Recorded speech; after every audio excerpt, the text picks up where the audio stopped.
Hey everybody, Bill Flipper here, and this is a quick video on common ways you can lose a lot of money with Amazon FBA. It really goes over not understanding your numbers. So the first one is really not understanding your expenses and fees. And this could be having a prep center and not accounting for this. Some of this stuff might sound really silly to some people, but it is ways people have actually blown up. And they did not account in their actual prep fees. They do not account in polybag fees. They also do not account in, this is a huge thing, the time it may take to prep something. So they buy a ton of items, it looks beautiful, they're making $4 profit, but they forget about their fees for the polybags, and they forget about how much time is added compared to just slapping a sticker on something, compared to, getting bubble wrapping something, putting something in a box. This adds a lot of time to what you're doing, especially if you're doing this at scale.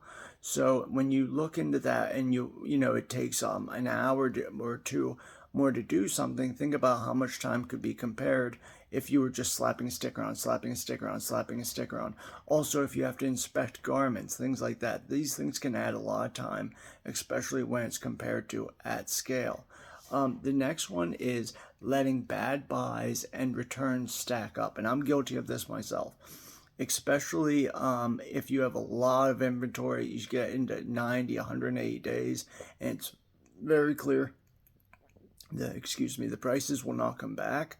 These are something you may look into just liquidating and moving on to the next product. Also, letting a return pile add up. Maybe you have them listed on eBay and Mercari, and it's clear that you're not going to get the full amount back. You really have to let some of those returns go. And in the worst case scenario, you can sell them on Facebook Marketplace, possibly donating it, marking it as a donation, getting that tax return slip from your local center, and that could be a way to do it. Again, undervaluing time is really common. Think about this. You're driving all over to go to RA places. You have to really account for that.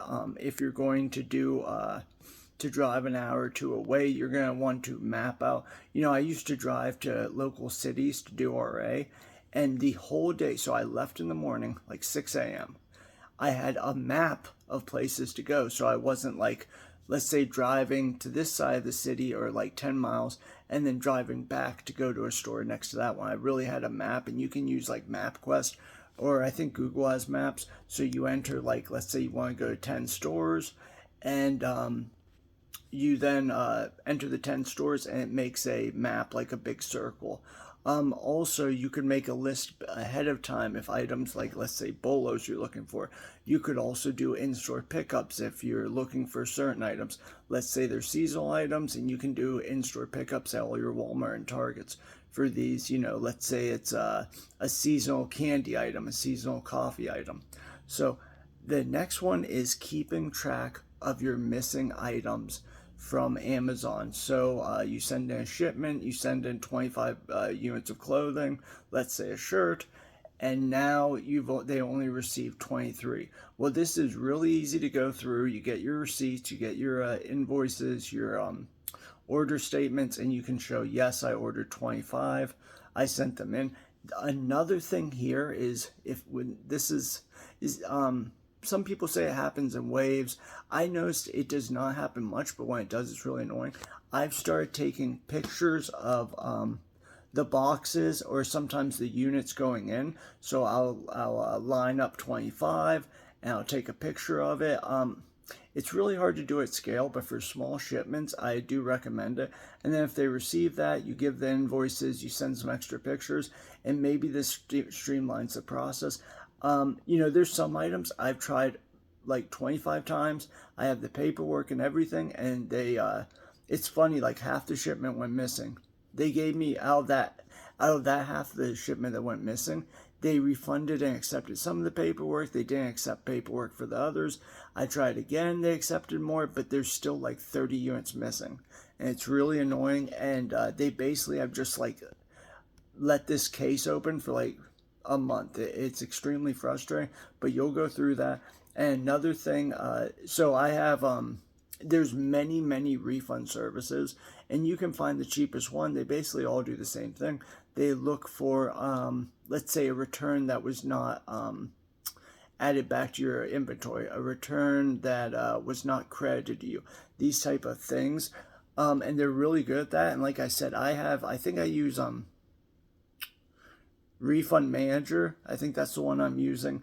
It's really good. They got me like $1,200. Then they take like 25% or 20%. But again, it's basically impossible to go through and do this on your own. And even if it was possible, it is possible.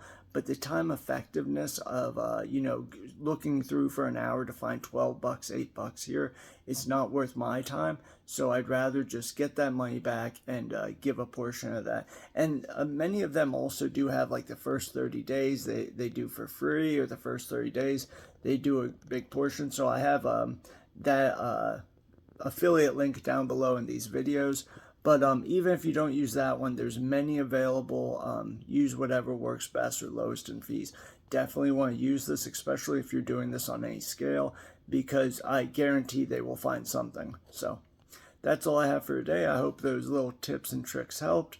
If you have any ideas for videos, drop them in the comments down below, and I'll try to help the best of my ability. See you later. Bye.